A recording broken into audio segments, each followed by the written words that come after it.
suis très fier de pouvoir vous dire que nous avons réussi à réconcilier, si tant est qu'ils étaient fâchés, la littérature, Jean Dutour.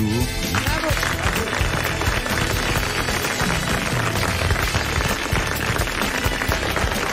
Le cabaret, notre ami André Gaillard.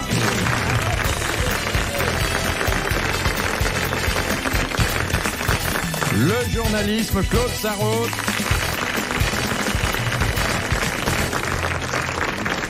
Le journalisme et le roman. Elle vient d'écrire un petit roman merveilleux. Vous avez aimé? Oh, j'adorais ça. C'est d'une drôlerie, de vérité. On en a déjà parlé. Roman mais on n'avait jamais donné le prix. On n'avait jamais donné le prix. On en parle jamais. Le prix, Jean. On ne parle jamais trop. Non, mais Jean, le prix, tu sais que c'est pas moi, j'y suis pour rien, 69 francs. Et la télévision, et bien d'autres choses d'ailleurs. Jacques Martin.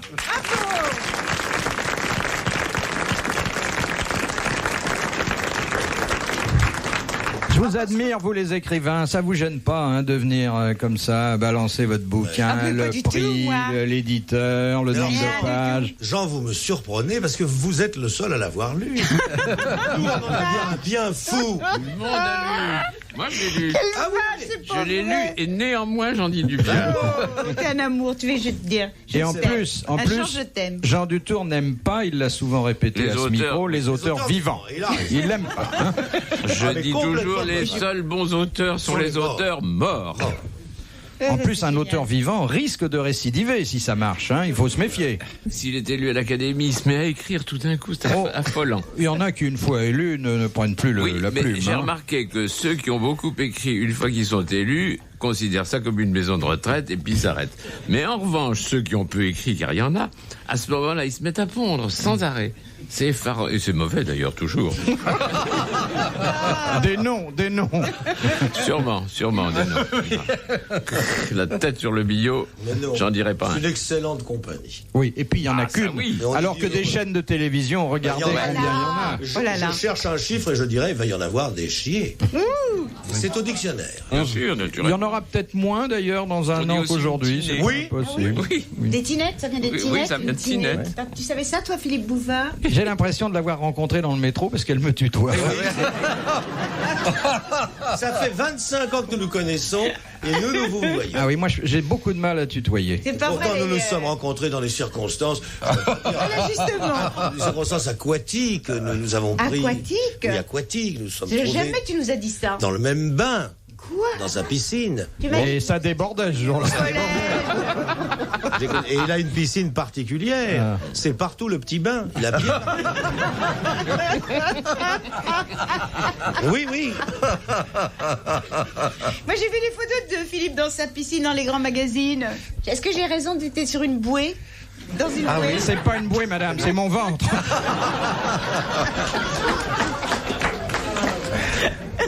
Bon, voici la première citation. Alphonse Allais. Non. Nous devons à monsieur Chalet de Biote. Bah oui. Qui a dit « L'arête est l'hameçon avec lequel le poisson tente une revanche posthume. » Oh, c'est joli. C'est drôlement bien écrit.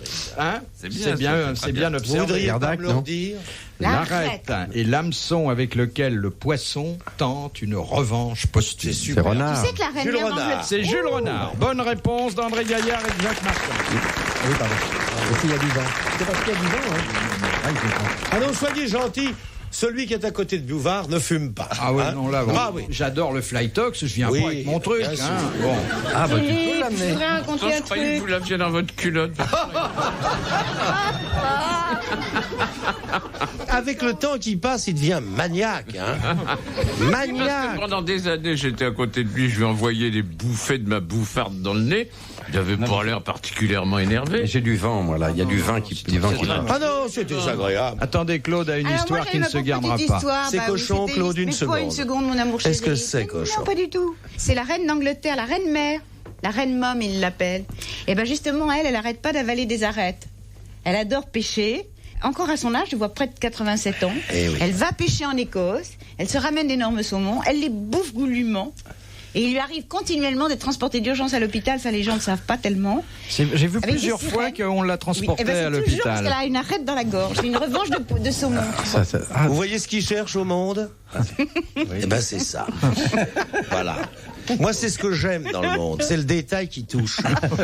La reine-mère avale des saumons. Vous ne confondez pas avec le zoo, par exemple. Mais c'est une femme remarquable. Hein. Remarquable et inusable. Inusable. Hein. Inusable. Sauf qu'elle a l'histoire de ses cousines, là, c'était pas tellement luisant. hein. C'est normal d'avoir un crétin par famille. Oui, c'est vrai. Oui, t'as mais raison. là, il y en avait 6. Oui, elle avait le paquet. Là, elle en avait une chier, là. Bien, à la cour d'Angleterre, on fait ça. Ouais. Mais les mariages consanguins, faut se méfier. Hein. Et non, c'est pas ça, surtout. C'est pas ça. C'est quoi? Bon, c'est la promiscuité avec les Horsguard. Oh, ça, j'y crois pas. Oh, bah, tiens, c'est dans les Ah, Horsguard. tu t'arrêtes, Jacques Martin. Tu m'as déjà raconté des histoires horribles de la reine Victoria avec... comment il s'appelait, ce garçon là D'Israéli. Oui. D'Israéli. Il me disait qu'il vivait sous ses jupes, arrête. Son ministre. Mais il me l'a fait croire. On a beaucoup dit qu'elle couchait avec son valet de chambre. Mais non, il m'a expliqué que moi, après, je sors dans Paris, partout au journal, je raconte ça. Je sais, j'avais l'air d'une débile. Hein, Mais je te dis ça pour que tu le répètes. bah alors là, Tu penses j'ai bien. réussi, hein. Ça commence à se Je savoir. commence à raconter dans les étages rue des Italiens que la reine Victoria, elle avait des grandes jupes et qu'elle avait un ministre qui était toujours dessous. Et c'était un Et scoop. c'était d'Israéli, figure-toi. C'était un scoop. Non mais vraiment. J'étais tantôt d'Israéli, tantôt Gladstone. Enfin, le camping est né de cette habitude. Oui. Ça devait être une tente pour plusieurs personnes parce que. Mais elle était minuscule. Elle était petite. Ah oui, mais dites, elle manquait pas de base. Hein. Ouais. C'était un cube. Ah oui. Ah non.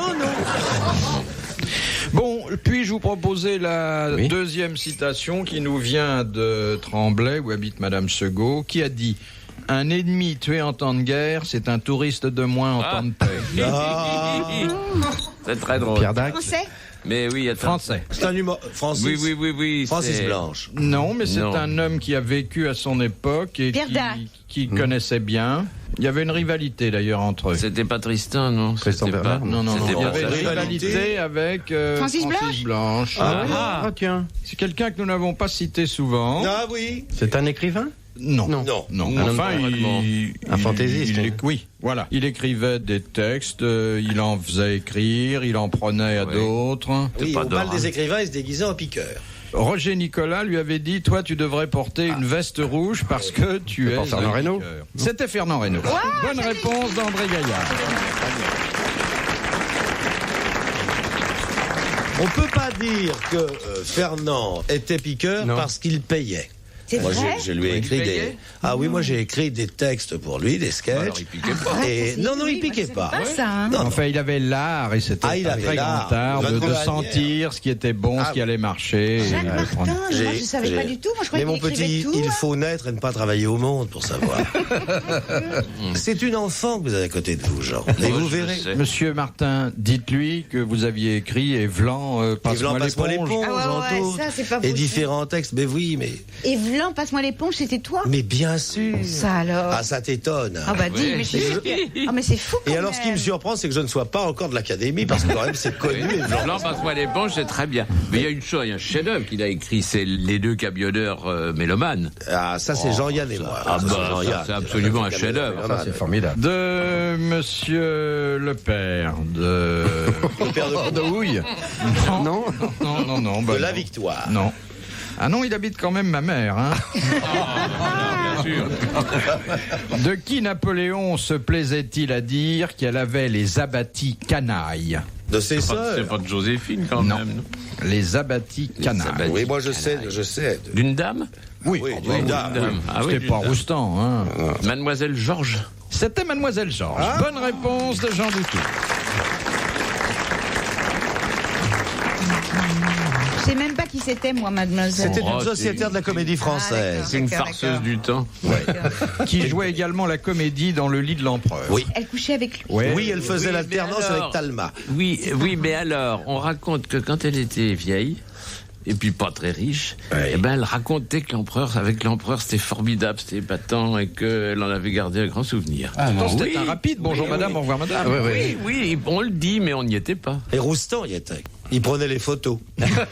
Philippe Bouvard sur RTL, 4h, 4h30, les grosses têtes dans la nuit des temps.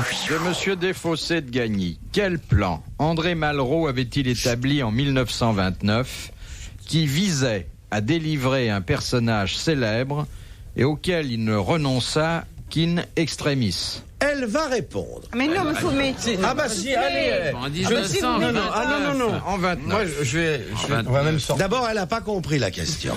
Hein? Alors on reprend, doucement. Délivrer un personnage. Celle-là, je vous la laisse, elle est trop dure. Non. C'est un russe. C'est un russe et qui s'appelle, comment tu dis? Koutachevski. Qui? Un russe qui s'appelle Pouchkine. Non. C'est un russe, hein? Oui, c'est ça. Un russe qui s'appelle Pouzarov. Un russe qui s'appelle Koutachevski. Non. C'est Yvan la bibine au sous-off. Je vous rappelle qu'il est toujours possible de s'abonner au journal Le Monde. 20 boulevards des Italiens. 7 rues. 7. Ils ont même changé le numéro. C'est un russe qui était. Attends, répétez la question, Philippe. Oui, Alors, un écrivain. il avait été déporté. Où? Déporté. En Sibérie, tiens. On est toujours déporté en Sibérie. Oui. Non, Tchekhov, c'est un peu plus tôt. Je veux dire quand même, le lieu de sa résidence Oui. forcée, c'était Alma-Ata. Alma-Ata, oui, bien sûr. Ah oui. Oui. C'était. Qui avait été déporté? C'est pas. Attends, Alma-Ata. C'était un écrivain, Alma-Ata. Hein? Non, enfin, c'était pas ça. un homme C'était politique un important, homme politique important. Si on veut, hein. qui d'ailleurs Oui, a fini ses jours beaucoup plus loin. Ah bah oui. Trotsky. C'était Trotsky. Bonne réponse d'André Gaillard. Ah bah oui, Trotsky. Oh, bah écoute, ma chérie, écoute. Le temps passe, ma chérie. Bon, on te laisse celui-là. Qui a fini au Mexique avec une bûche dans la tête. Tu vois? Un piolet. Quand tu veux. Non, pas une pioche. Un piolet. oui. Violet. Alors, tu peux même pas bien me souffler, j'ai Je peux. Je t'ai dit une pioche parce que c'est comme ça, j'allais pas Jacques, affiner. on lui laisse celle-là. On te laisse la suite. Allez, on Alors, faudrait que j'en trouve une. n'y a rien sur l'histoire de France. Ah, j'en ai une, moi. De Monsieur Legros. Sous quel nom est plus connue la romancière Sibylle Gabrielle Marie-Antoinette Riquetti de Mirabeau? Et personne ne souffle. Ah non. Non, Jean. Zip. Oui, Jeep. Bonne réponse de Jean Dutour. Par la voix de Claude Sarraud. Par le truchement de l'oreille. Ah non. Et elle croyait que Jeep, c'était l'inventeur de la voiture. Oh, c'est dégoûtant. Une fois qu'il était gentil, Jean et tout. C'est gentil de lui dire pour une. Elle a écrit des pièces, d'atroces petites pièces en 3 actes, d'un antisémitisme. Oh, vous pouvez pas savoir. Il y avait toujours le baron de Féluse, Christine de Morteval et l'horrible Cohen, qui rachetait le château. Et à la fin, le jeune homme rentrait de l'armée, où il s'était éloigné, giflait l'odieux personnage, qui disait le prix des vins en les servant à table. Ouais, puis elle était comme ça, Gyp. Et plus tard, elle s'est convertie dans le dentifrice. Non. Oui. Sous le nom de Gyps. Ah, elle a eu une carrière. Hein. Et après, elle a fait des voitures pour la Seconde Guerre mondiale, comme l'a dit Philippe Bouvard. Gyp. De Mademoiselle Dubiet. Dans quel cas un douanier français peut-il confisquer un bijou en or ou en argent, pourtant fabriqué légalement en France? Quand il n'y a pas le poinçon. Quand il n'y a pas le poinçon français. Effectivement, ils sont démunis du poinçon. Et quel est le département français où l'on oublie volontairement de mettre le poinçon sur l'or? Les départements frontaliers. Non. Le département géographique. Oui. Moi, j'ai dit le poisson. Ça ne vous sera pas retiré. La Corse. Ni compté. C'est la Corse. La Corse. Bonne réponse de Jacques Martin et d'André Gaillard. C'est drôle qu'on pense tout Je vous trouve incivil. Laissons répondre Claude. Ben voilà, moi je trouve qu'il est Je gentil. crois qu'elle était partie, moi. Non, mais vous le faites exprès. Non, pas du tout. J'ai cru qu'elle était partie. Mais non, mais il est pas gentil avec moi, André Gaillard, hein, c'est vrai. Mais on a répondu tous les deux, je te signale. Nous n'avons rien dit. Mais toi, t'es plus méchant Quant à que Jean Dutour, il écrit la page 36. 39. Oh oui, 39 maintenant. 39. J'en Vous en êtes suis à la à page 39, hein, et bientôt 42. Question de Monsieur Levenstein. À qui doit-on la musique du Deutschland über alles? Moi, je sais. Haydn. Haydn. Haydn, Joseph Bonne Haydn. réponse de Jean Dutour. Décourage. Jean Dutour. Non, je l'avais dit. Hein? Oui. Ein, zwei, drei. Et tu peux me le chanter, le Deutschland du Beralès? Non, vas-y. Ah. La la li la la la la Ah, la ouais. Simpum trapum Kreichtin vom Fjord. Ich rein simpum pum. Les paroliers avaient été très légers. Oui. Hein, les simpum pum. Boum, boum. Bah, ça dépend. C'est pour les jours de boum, fête. Boum viennois. Oui, Oui. c'est plus gai. On sent le prater. Je dois dire que à Vienne, c'est plus gai parce qu'ils l'ont traité en valse. C'est plus. C'est mieux. Et l'hymne de l'italien, tu le connais? Non. Ah, ouais. C'est comment? RTL, 4h, 4h30, dans la nuit détente des grosses têtes de Philippe Bouvard. Nous sommes en avril 1987, autour de Philippe Bouvard, Claude Sarraute, André Gaillard, Jacques Martin et Jean Dutour, les grosses têtes dans la nuit des temps. Question de Monsieur Carrel de Chevilly-la-Rue. Qu'est-ce qui n'existe que chez les animaux à sang chaud et dont sont dépourvus ceux qui ont du sang froid? Les poils. Les écailles? Les Non. poils. Non, Vous connaissez des animaux à sang froid qui ont des poils? non, Non. non, mais enfin, c'est quelque chose qu'on a démontré singe mort. scientifiquement, qui n'apparaît pas à l'observation. C'est dans bien- la composition du sang? Non. Ah bah oui. Non, ben c'est les alors, animaux à Les sang froid prenons un animal à sang froid. résistent au nucléaire, ça. Ils Ah survivraient en cas de. Ah oui oui, oui. Oh, tu triches, Jean Dutour. Non, Oh, on je ne triche. souffle On- Dans pas. l'oreille vers la salle. hein. Et c'est quelque chose qui est particulièrement nécessaire à l'équilibre humain. Qu'est-ce qui est L'audition nécessaire à à l'équilibre l'équilibre. humain? C'est l'oreille. Non, elle entend mal. Hein. L'équilibre, ça se passe dans l'oreille. Bah oui, elle a non, raison. On vous a soufflé autre chose, Non, non. mais vous n'avez pas entendu. Bon, bah, puisque vous. Je n'ai rien de mieux à faire, je vais faire mon bain de foule. Ah non, monsieur Martin, restez avec nous, non. Mais j'aime faire trempette, je suis comme François. Moi, je suis comme François, j'aime bien aller faire trempette, serrer des mains. Des Ah, ça me paupières, gagne. peut-être. Non. Alors, quelque chose qui est nécessaire à l'équilibre humain. Oui. Eh Les- bien, L'équilibre moral ou l'équilibre Le physique? cerveau, là. Ça se passe dans le cerveau.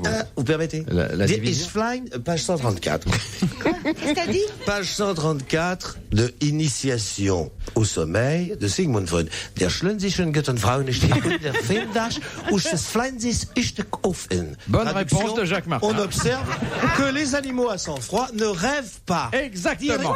Bonne réponse de Jacques Martin.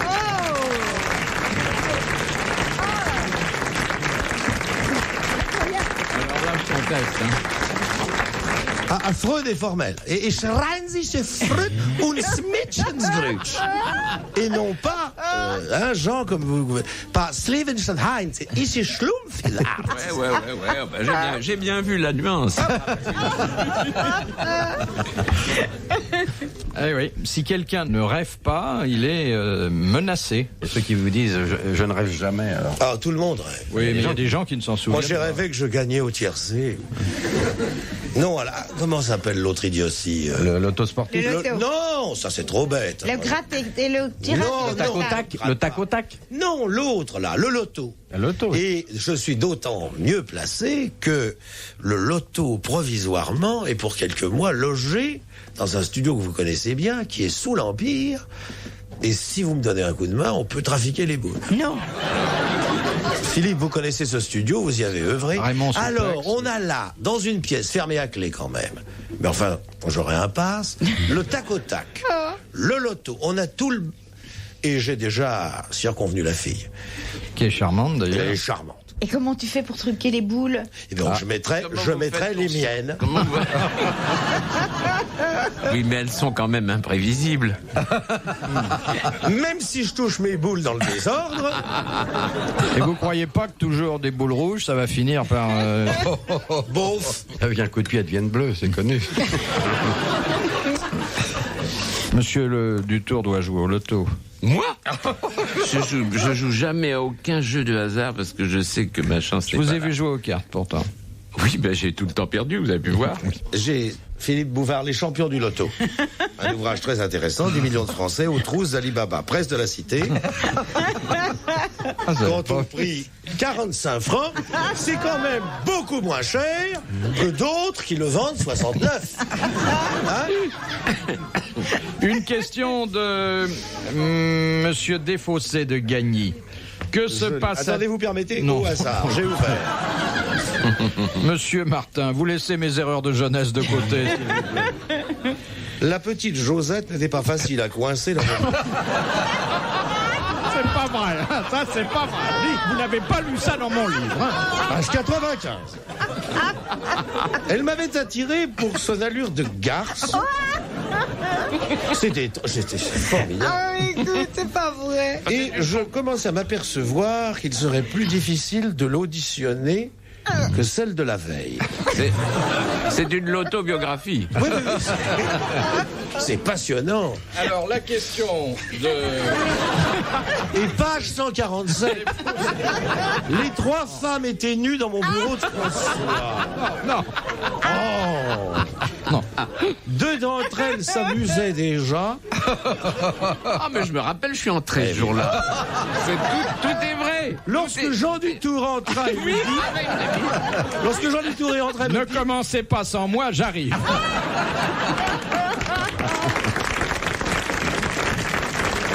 C'est très intéressant. Alors, la question de... Et ce passage, comme l'air est frais au bois de Boulogne en septembre. Ah non, c'est intéressant. Pourquoi vous l'avez appelé le champion du loto? C'est un sous-titre.